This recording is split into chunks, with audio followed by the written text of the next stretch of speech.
we okay to continue on? Or do we have? Yes. Okay. Okay, so let's talk about latitude and longitude. Now we're ready for maps. Latitude and longitude. We've got our lines, okay, which perfectly describe a globe. And I wanted to talk about emergency landings a little bit. You got Hawaii, that's kind of way down here, and you got Alaska, that's way up there. Believe it or not, there was an actual emergency landing. A wife is pregnant, and she's having her baby. We need to do an emergency landing quick. They're coming all the way from Alaska on their way to California. Guess what? Guess what? They end up landing all the way out in Alaska. Okay, all the way out in Alaska. That's kind of, Hawaii's over there and Alaska's way up there. That doesn't make much sense. But if you actually go back and look at a flat Earth map, it's actually a straight line. It makes perfect sense on a flat Earth map. And so that's kind of been one thing that is really stood out to me. Kind of one of those things like, huh, interesting. So anyways, you can't challenge the globe without challenging latitude and longitude.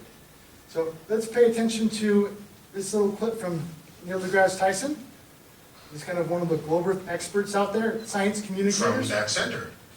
And it turns out sea level at the equator is farther away from the center of the Earth than sea level near the poles. It has nothing to do with global warming and melting of the ice caps. Why is that? Because Earth, we know it spins once a day. Yes, thank you. 3 people know how long a day lasts here. Good for row number 2. They're off to a great start. So you spin, when you spin pizza dough, it kind of flattens out. Yeah. Gets wider in the middle. And so Earth, throughout its life, even when it formed, it was spinning. And it got a little wider at the equator than it does at the poles. So it's not actually a sphere. It's oblate. And officially it's an oblate spheroid. That's what we call it. But not only that, it's slightly wider below the equator than above the equator. A little chubbier. A little chubbier. Yeah. Chubby's a good way. It's like pear-shaped. Yeah. So it turns out the pear-shapedness is bigger than the height of Mount Everest above sea level. The Earth is pear-shaped, according to Neil deGrasse Tyson. And you'll find it interesting that it's not just Neil Tyson making that claim to the pear-shapedness Earth. Okay? This is right out of my high school textbook. It's saying that the Earth is not a perfect sphere. But that's kind of weird because latitude and longitude, the lines, those lines describe a perfect sphere. So this already is an admission, okay? An admission that latitude and longitude are wrong. Okay? We got a margin of error there. People end up treating latitude and longitude like they are perfect. But if you are going to claim that the Earth is not a perfect sphere, more of a geoid, pear-shaped, whatever you want to call it, then you've got to admit that latitude and longitude are wrong because they describe a perfect sphere. Okay? Now that's kind of a small error to work with, but let's make that a little bit bigger. Okay? This is my college science textbook. A sextant can be used to determine latitude and longitude by celestial navigation. It says you use a sextant, and you can use that to determine your latitude and longitude by pointing it at the sun or at the North Star, Polaris. Okay, this is a sextant. I really like this picture. We'll talk more about this eye level and about how the sextant works by eye level horizons a little bit later. But that's kind of a really important feature there. This one got me it kind of hurt my interest because I started looking at the Bible there and talking about kind of the nativity and about how the wise men, they followed the star to where Jesus was born. And I'm thinking about this star here. I'm like, okay, like this is talking about like pinpoint precision off of a star. But if you go out in the night sky, okay, and stand right under a star, exactly how many people can stand under that same star and say, oh, that star is right there, right up above me. Okay? If I could do that on one side of the room and have my daughter over there way on the other side of the room standing in the same star, and we could both say the same thing. That star is directly above me. Now, it said we could do the same thing with the sun. I want you to take a look at this. Okay, this is during a solar eclipse. Okay, this is called the path of totality. And here we got, that's kind of the circular shadow of the moon that crosses the earth. And when you stand under the moon's shadow, every single person under that moon's shadow, they're all going to point up to the moon, which is the same size as the sun. And they're all going to say, oh yeah, that's directly above me. Okay? Right above my head, directly above me. But look how wide that shadow is. Okay, that shadow is about 300 miles wide. Okay, that's a huge margin of error. If you're trying to say that latitude and longitude based off the stars and the sun can give you pinpoint precision, that's a big margin of error. Okay, so we're kind of taking that little bit from the pear-shapedness, that there is a problem here, and now we're making that bigger. There's a much bigger problem here if you're just navigating using a sextant there. Okay? Now I want you to pay attention to this. This is kind of a big deal too. Look how fast this guy's running. Okay? This guy is supposed to be the fastest treadmill runner out there. This treadmill is about, what is it, 26? How fast is that treadmill going?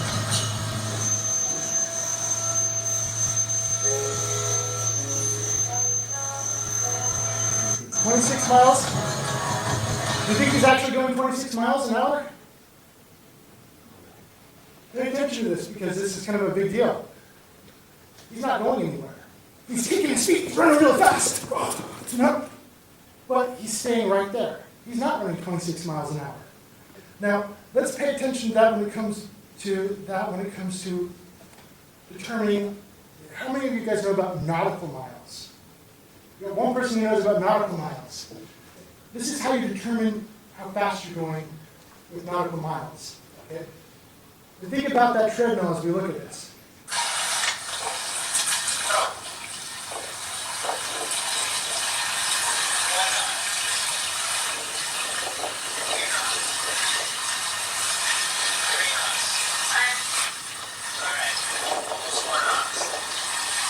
Okay.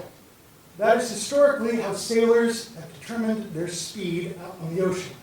Nautical miles, counting the knots in a rope. Okay? If you're using that for navigation, you can't, it's not the same thing as with a car. You can't just say, I'm going to travel east, going 25 miles an hour, and I expect to be 25 miles, I know I'm going to be there 25 miles later, distance, if I'm doing that in the car. It does not work on the ocean, okay? Because you have to take into account how fast that water is moving. Okay? If you're going against the current, you're no different than that guy on the treadmill. You're running really fast, but you're not going anywhere. Okay? And it's not just the water, okay? But it's also the air current. You get a good air current going with you. Okay? You get a good air current going with you, that's going to speed you up. Okay? And so if you're trying to make maps based off of dead reckoning here, you're going to have some major problems. Okay? Huge problems when it comes to determining your distance. Okay? So there's problems with the ocean. And it's interesting today that even today, with our modern GPS, we still don't go 5 miles per hour out in the ocean. We're still using the knot system. And not just for boats, but we're also using that for planes. Okay? Planes, they go by knots instead of by miles per hour. That's how you determine your speed, the plane captains. So.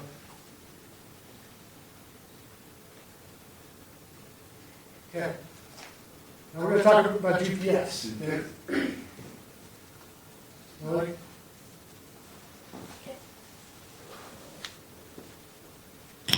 So how many of you have had the GPS take you slightly wrong, in a different, to a different location? It took you to a lake. Yeah. If maps and GPS prove that the Earth is a globe, does that mean that when maps and GPS are wrong, that disproves the Earth is a globe? Maybe disproves is a strong term. Maybe you just say, can you admit that if it's wrong, then it no longer proves that the Earth is a globe? You need to have something that's correct in order to do that. We'll have a question and answer real soon. Okay. So I want you to pay attention. This is a really big deal concerning maps and GPS. People just swear by maps, by their GPS systems. Every map of China is wrong. The 1992 Surveying and Mapping Law of the People's Republic of China makes any surveying or mapping of mainland China illegal without specific authorization by the Chinese government, and it's enforced.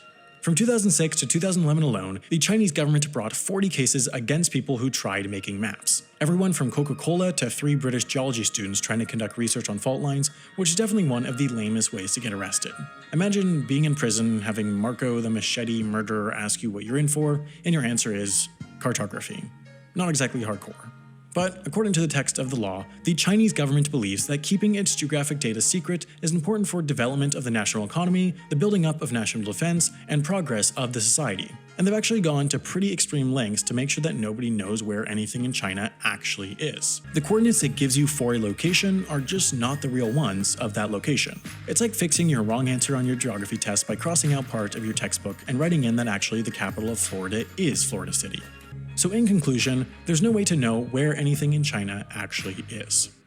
If China falsifies their information to make it so your GPS is showing you the wrong location, what would make you think that they're the only ones doing it? We've got plenty of top secret classified information in our maps. Okay? They're the ones that are admitting that they're falsifying your information, but it's a big world out there.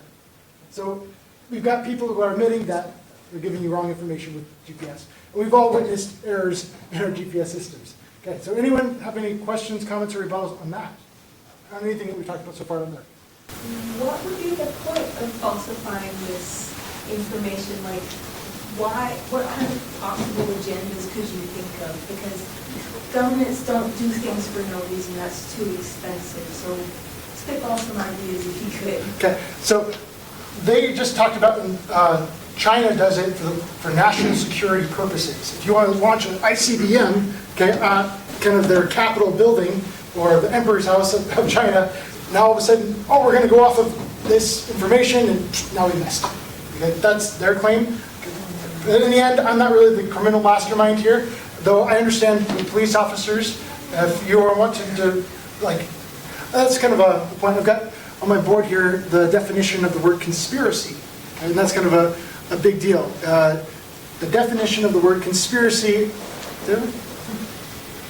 thought we had it on the board, maybe it fell off. But the definition of conspiracy is illegal act, harmful act, kind of like lying or something like that. And so if you acknowledge that it's intentional wrongdoing by like an individual or group of people, okay, then every police officer out there, their job is to be a conspiracy theorist. Okay? Every police officer out there, their job is to be a conspiracy theorist and try to figure out this person's up to no good. Okay? This company is up to no good. So, yeah. Yep. One more follow-up thing. What would be the point of anyone really, like an agency or the government convincing the entire world that there's a globe instead of? That sounds like a really expensive endeavor. Why? Like, why do you believe this if you can't just go off of scripture? I agree. You have to, like, there are additional facts, so, like, incorporate those into the Yeah, you got to have a motive, right? That's kind of a detective's job, is to find a motive. Yes? Yeah, so specifically the argument that China is doing it, so therefore would be an invalid argument because a particular case of P doesn't equal like I agree. I'm just saying, just kind of, it's an open question for so it is an else. open, I would agree that it would be an open question, but you would need to provide evidence as to why every single Why everyone else would want to Yes. do it too? Well, I think the motive right there kind of will share their motive. If they're doing it for national security reasons, you know, we've got Area 51 over here. You know, why not kind of disconfigure the map around Area 51? We've actually got certain places that are censored on our maps that we can't really see in there. They kind of cover it up. They kind of come back there. You got something you want to say? Yes, and it's to help her question. Just talk about your hat. What does your hat say, and Abolish NASA? why? Like, it's for me, like the money. Can you talk about like, how much they He wants spend? me to talk about the black budget. And so, okay, if you've got a lie out there, okay, and we're saying, okay, we've got, you know, $26 billion, that's the NASA's budget for 1 year, at least it was a couple of years ago, $26 billion, and we're going to use all this money to go to the moon. Even though we can't go to the moon, but we're going to send a rocket out to Mars. Okay, once that rocket goes up, you never see it again. Okay, so now they've got this black budget where they can take that money and just go put it in someone's pocket. You know, we're saying it's going to Mars, but actually it's going to this person's box back here.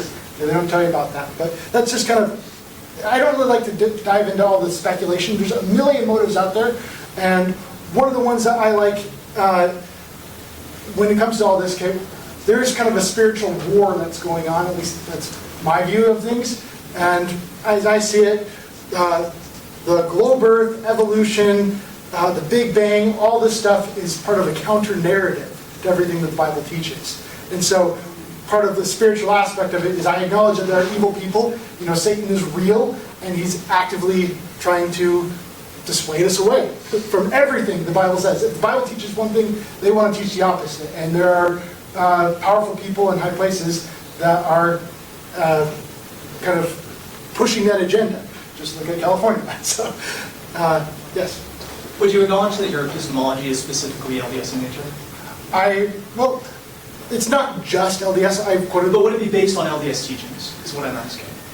well, I did quote the Book of Mormon. You did? I did also, did you catch the beginning? Yeah, I did. I was Okay. We caught the Book of Mormon, we caught the Bible. There's a lot of things. So I won't say it's just LDS teachings, and I won't say it's all-encompassing for everyone, because I was a Latter-day Saint for most of it, or I still am a Latter-day Saint, but I believed in this stuff, the globe. You know, this wasn't something that I was specifically taught in church over a pulpit or anything like that. No, This is kind of my own personal investigation. But you would acknowledge that you used, you know, and specifically like praying to know about something is true, receiving a feeling from the Holy Ghost, which is considered the third person of the Godhead. Yeah. But you applied that to your scientific textbooks, right? That would be your way applying of the Book of finding Mormon, out. Protestant science. Which would be LDS in nature. Yeah. Okay, thank you. Just clarifying. You had something? Oh, no, I was going to just explain that. I didn't know if he was here, that you kind of, I was going to say the same thing. I got the impression that it wasn't he was getting all of this knowledge from LDS, but he just used that praying to get an answer kind of thing. Yeah. It was from his LDS culture. Right. Well, Yeah. and that's why I was asking. I'm just clarifying. But that's your worldview then. That's my worldview now. Yeah, it wasn't. I mean an LDS worldview. Just standard at like. Most Latter-day Saints that I'm aware of still believe the Earth is a globe. I mean, but you would acknowledge this idea that God is the Father, Yes. Jesus Christ is His Son. You would take into account, soteriological aspects. Like it's all like it's LDS, right? At base, even though, and obviously the Bible provides this narrative of, or this idea of, a domed flat Earth. Yeah, it's but more- it specifically would be based on Latter-day Saint teachings, along with Well, what you feel. so and long as the understand Bible's outside. Latter-day Saint teachings, I'm going to say, sure. Right. That's what I'm glad. I'm just gonna say, there's a lot of flat earthers. Most of them are not even like. Well, a lot of them are even religious. There are a lot of religious. It's a lot of mixed beliefs. We try to refocus him a little bit more about like maps and GPS. You know, with the maps, actually, I was just watching a show about the World War with Soviet Union and Russia and stuff, and they give the square miles of what Russia was. So I was like, you know what, let me see what the square miles of the United States is, to see how much bigger it actually is. And it's actually half the size of the United States. Wow. Their square miles. Yeah. And that is why all these countries are so afraid of the United States, because we're actually a bigger country than what they are. Like land-wise. Language, yeah. I have a question just about the maps and the flying and things like that, because you talked about it. Since pilots are using maps and have to get from A to B, are they all just confused, or are they all in on this too? I can't speak on behalf of all pilots. Okay, But like, too many of our are they textbooks say taught that that. they're flying around the globe, or are they just, the way that they're taught is to look at it as more this flat Yeah, map? I have a neighbor that he flies for Delta, and he says that he'll be flying over Denver, and he can see San Francisco being up there. But So- if you look at the curvature of the Earth, that many miles, San Francisco should be way down at the bottom, and you shouldn't be able to see it. So now that he's a pilot, does he kind of go, oh, that kind of makes me feel like He maybe actually they're lying to us? he was in a bad accident and slipped and fell, broke his back, so now he's not flying anymore. And now that he doesn't have to keep the secrecy, because they literally have to sign something they can't. Confidentiality Yeah. agreements. Oh, so that was kind of my question, is like, are they kind of, do they have a little bit of information that we It don't depends on the have? kind of pilot Because they you're talking have about. to, they would have to know some of this Yeah. stuff, right? That's kind of one of the things, and I don't have that one quite prepared on our presentation today, but there are lots of pilots out there, okay? They're just kind of like everyone else. There are pilots out there who believe that the Earth is flat, and there are pilots out there who don't. But when you actually go and like talk to a pilot on a plane, a lot of times you can just kind of wave hi to the pilot on your way in, And countless flat earthers have asked people, they're not even flat earthers, they just go, is the earth a globe or is it flat? And they've got a lot of testimonies that you can just find on YouTube that say, oh yeah, it's flat, and they'll testify. So this is kind of going back to the beginning when you were showing the flat earth map, and then you were showing all the companies that, or like organizations. That's sure the flat earth map. So do you think they're just like teasing everyone, like, look, we know the earth is flat, like, we're gonna show it in our little thing, and we're just teasing, but we actually, like, on paper say it's real, but we're gonna, like, put a little thing here that's It feels that way. It feels like they're teasing. Yeah, I can't speak on their behalf, but I just point to them like, that's interesting. That's all I can say. It's really interesting. Yep. Do you have sources from scientists that you know that cherry pick? I've noticed that you only play minutes of Neil deGrasse Tyson's speeches, and I've watched those specific ones, and he goes on to explain how it applies to his theories and puts his original description in context. I actually have the full, I have the whole thing on here. Like I said, we've only got a little bit of time, and if I could just spend the whole several hours sharing everything, I would. But that's where I can really invite you back to my main board, my main base of operations here on Miro, and that where you can I can pull up the entire transcript of the thing, and you can read that there. And so I'm not trying to like cherry pick or anything like that. That's kind of what he's talking about. I'm taking like the full subject of what he's talking about there and sharing that part. And so that was the thing of the whole, and I shared the thing on the textbook. I have like entire links to my textbook online that you can share the whole thing. So yeah, it's there available. Yep. I don't think I caught the point that you were trying to make with the guy running on the treadmill and miles. Okay. I don't know if I'm slow. Okay. Guy running on the treadmill and the nautical miles, okay? You gotta think about the water itself being the treadmill, okay? The water itself is moving. And so you got a boat that's going on top of the water, okay? And that boat might be going one speed, but The current. like, if you're going against the current, think about like, going up a river or something like that, right? You're going against the current, you could be pulling out a whole ton of knots, but not actually be going anywhere. But how does that show flat earth or round earth?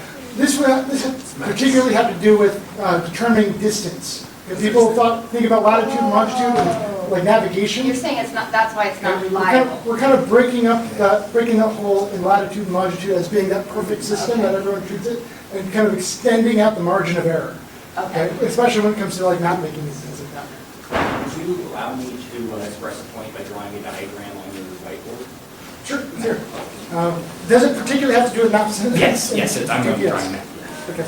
So, do you think that like Antarctica has like the ring of ice around the Earth, or in the North Pole's the center, or what is your? That's what we showed with the Abyssine map and also the Gleason map. Okay. Both of them showed Antarctica going around in a circle. Okay, so here's the North Pole, right? And then this is, the Antarctic ice wall, right? So if you were to measure this distance from here to here, whatever number that may be, right? And then you measure around the coastline of Antarctica, right? So it, based off of, the ratio of diameter to circumference, it should be pi, right? 3.14. Yeah, that's a circumference of a circle. Right, It's a perfect circle. But I don't claim that Antarctica exactly is a perfect circle. Yeah, right, because you have like peninsulas and coastline. Yes. But if you measured, like let's say you took 2 points on the Antarctic coastline, like here, you could observe both of them, and then you measure these distances, right? You can get approximate points from all around. Yeah. So, I guess I'm just saying, like, do you think that all surveys of Antarctica, or you see what I'm trying to say here? When you measure all surveys, that's kind of outside my parameters to actually be. Or just in your current understanding, right? If you measure the circumference of the coastline of Antarctica, it should be an order of magnitude larger than what it's currently understood to be. Because that's the claim with Antarctica. Antarctica is much bigger than the pole. Yeah, Antarctica says like Antarctica is tiny, okay, but Flat Earth is claiming Antarctica is huge. It's going a lot bigger. If you yourself could go and measure it, do you think it would be many, many thousands of more miles around the coastline than it is? If you could go and hike around the outside. Absolutely, yeah. You do think that? Okay. Yeah. We actually have, we have Flat Earth sailors. They do big yacht races. And we actually have testimonies of that we can get into. I don't quite have that one prepared here, but that's in my archive. That's open to the public. I've got a bunch more we'd like to get to, if that's okay, unless someone else has time to say something. But we're kind of going on a little bit more with maps that we didn't quite get to before. Did you raise hands at the beginning, how many globe earthers there are? That's a good question. How many flat earthers in here do we have? I don't know. All right, we got a couple flat earthers in here, yes. That's okay, I love you anyway. Yes? So is there something in between a flat earth and a globe that's more like an enclosed realm? Well, there's actually people out there who believe the earth is concave, and I think that's more of a concave earth. There's people out there who believe in that. I've also heard of simulation theory. I can't testify for all of that other stuff. There's a lot of different theories, but there's a lot of people who are undecided as well. So this right here was a Forbes magazine article that I thought was really interesting. It says in 2018, one third of American millennials said that they did not believe that the earth is a globe. Okay. 1/3 of American millennials said that did not believe the earth is a globe. Not necessarily flat, but there's a lot of them that are saying that they're unsure of it. But that's kind of letting you know just how big of a deal it is, how many are out there. We're actually square. Huh? We're actually square. Square? The earth is square, but then Antarctica. Corners. I've heard people claim the corners. corners of the earth, because there's angels on each corner of the earth, and they control the winds and everything. Yeah. So there's a lot of different things out there. I've never been to the edges, and so that's just kind of one popular map that isn't, but that's outside my visual observation. So I can't just for all that. So yeah, all I can testify is kind of what I can observe. Yes. Well, what got you interested initially in this idea, like the idea that the Earth is flat? What made you first think, oh, this is a possibility? I kind of. Yep. So when it comes to all this is a possibility, you've got something here. I'm his wife. Yes. It drove me absolutely crazy when he started getting into that, because that's all he wanted to talk about for years. Still talking about it. But the thing that kind of turned me was, I'm not sorry I'm interrupting because I know you're asking him, but the thing that turned me was NASA's website itself. And they have a lot of things on there that people have pointed out that just don't add up. Like their videos, their old videos with like bubbles in space. I mean, if you haven't heard of that, I don't know if even YouTube even allows that on their channel anymore, but like there's a lot of different things that, or like people with like the harnesses. Yeah. Uh-oh, whoops, we got our harness in the video. There's a lot of old videos that they didn't get just right. That's what we kind of observe the puzzle, and NASA's putting a lot of puzzle pieces that I'd never really observed before, and pulled out a magnifying glass on it and said, oh, those puzzle pieces don't actually connect. They're trying to jam them together when those do not go together, like NASA's claiming. I talked about the atmosphere in the beginning there, kind of the vacuum of space, and how those puzzle pieces just don't connect. Like, even, like we've got like a picture on here, and it's like from NASA. When we see copy and paste jobs like this, I guess. Like there's, if you look at it, it actually shows like parts of the picture that they copy and pasted. So like, from their website, from the NASA website. Yeah. So can I just ask quickly, so like the pictures from NASA, you're kind of saying are probably, you're surmising are fabricated or whatever? When we see copy and paste jobs like this, you got something. Yeah. So people like Neil deGrasse Tyson and everything that say it's more like oblong or whatever, like how do the people, because he's a glober, right? Yeah. How does he explain that? That those pictures are perfectly round. What's their explanation? Because they're on the same side, right? Yeah, I don't really, like he says that, yeah, you got something. You think The human eye can't comprehend the steepness from the perfect speed that it is. If we do measurements, we can see that there's a difference, But why doesn't the picture show is what I'm saying? The picture, unless it's pulled directly from reputable sources, I can't confidently say it's not from any bogus Reddit post. Okay, we can look at like the Apollo 11, right? They took pictures of the Earth and other Apollo missions, And they took pictures of the Earth, and I think what you're saying is, why don't we see kind of this oblate spheroid in those Apollo pictures? Yeah. I don't have any explanation for that. That was a long time ago. Yeah, I can't speak on their behalf. Yeah, so it's so slightly not spherical that we can't tell. Our eyes just can't see that. So even though it is not a perfect sphere, it's so slightly not that we can't tell. But slightly on a planet is still massive. I guess they're claiming that it's kind of like splitting hairs, and they're like, oh yeah, it's just a hair off from being that perfect spheroid. And so kind of You know, why do they call it the horizon? Shouldn't it be the horizon? Yeah. Horizon.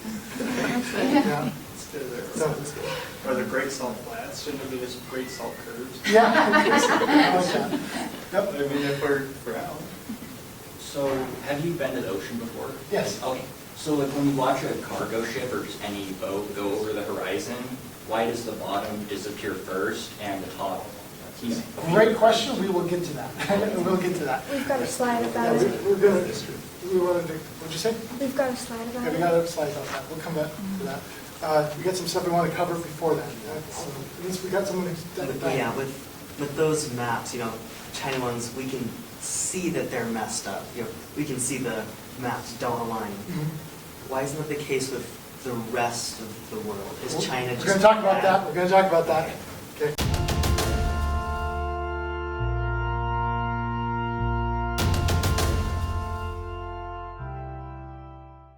This message has been brought to you by the Flat Earth Institute of Science and has been powered by Miro. Come join in the conversation. Our door is open.